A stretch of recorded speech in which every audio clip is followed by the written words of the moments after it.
Bienvenidos a la unidad docente del Hospital General de Agudos Juana A. Fernández, División Ortopedia y Traumatología.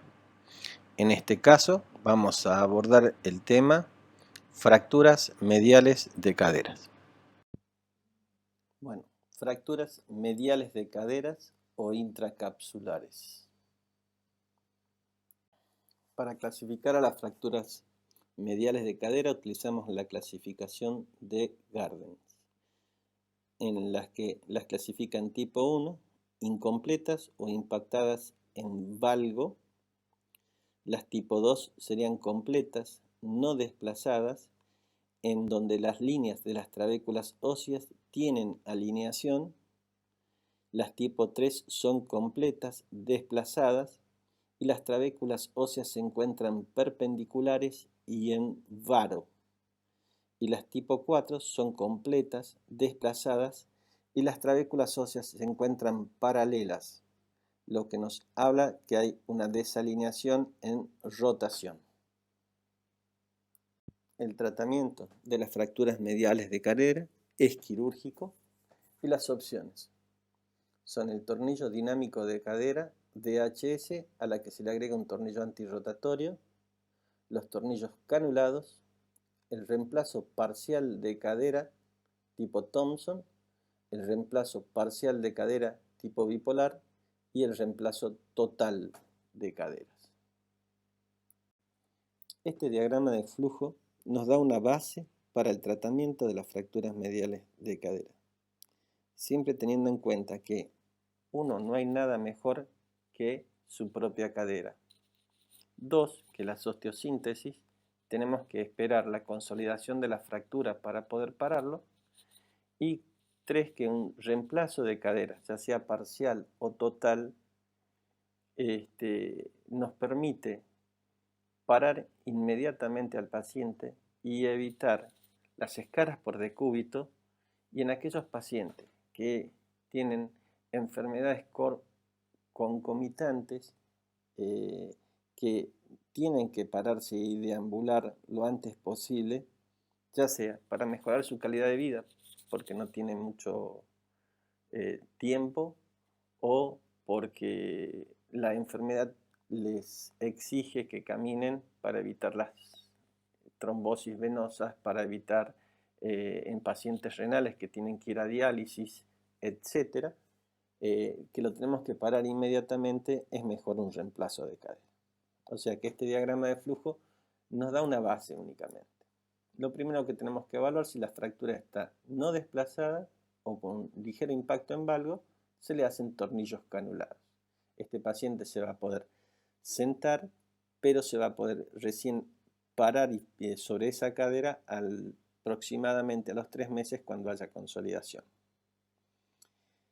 Pero en las fracturas desplazadas tenemos que evaluar si el paciente es menor de 75 años o es mayor de 75 años. Si es menor de 75 años y podemos hacer en una mesa de tracción una correcta reducción cerrada, se hace una fijación interna y evaluamos si es un paciente colaborador o un paciente poco colaborador. Si es un paciente colaborador que va a resistir la osteosíntesis, se le colocan tornillos canulados en forma percutánea y se lo puede sentar, pero recién va a pararse cuando se consolide la fractura. Si el paciente se le hizo una buena reducción cerrada, es poco colaborador, bueno, acá se le va a tener que hacer una osteosíntesis con un abordaje mínimo para colocar un tornillo deslizante, y se le coloca además un tornillo antirrotatorio para evitar la rotación de la fractura.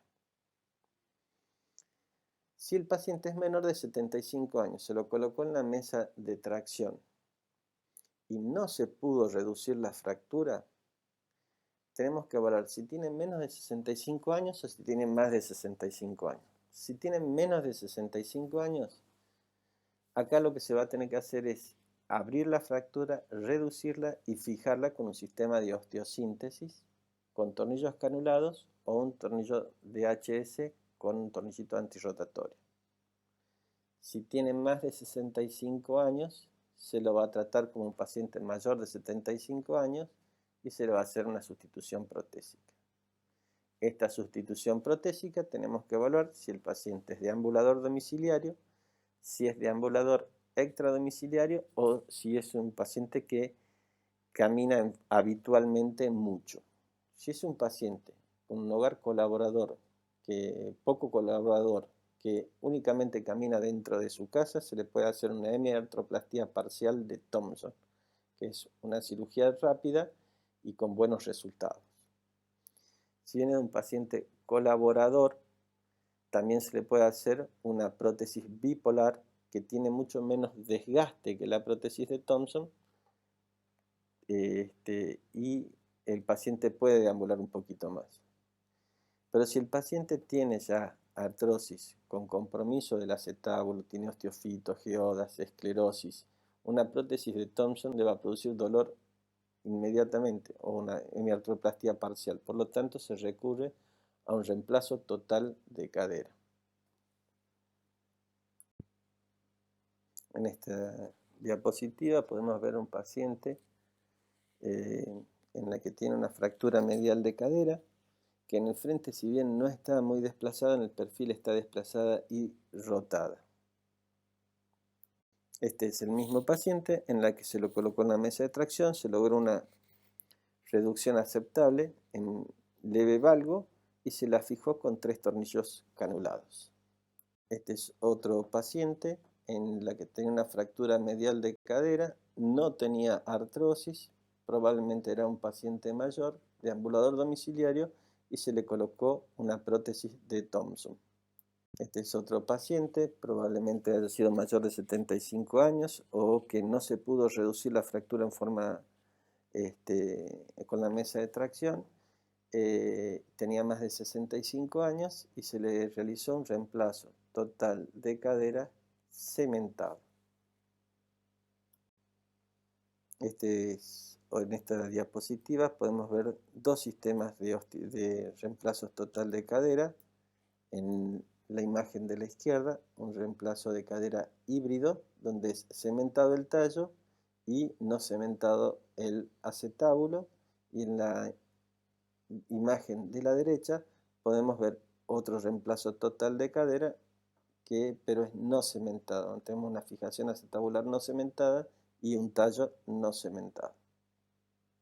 Las complicaciones que tenemos en el tratamiento de las fracturas mediales de cadera son la infección, la pseudoartrosis, la necrosis ósea aséptica y la luxación protésica.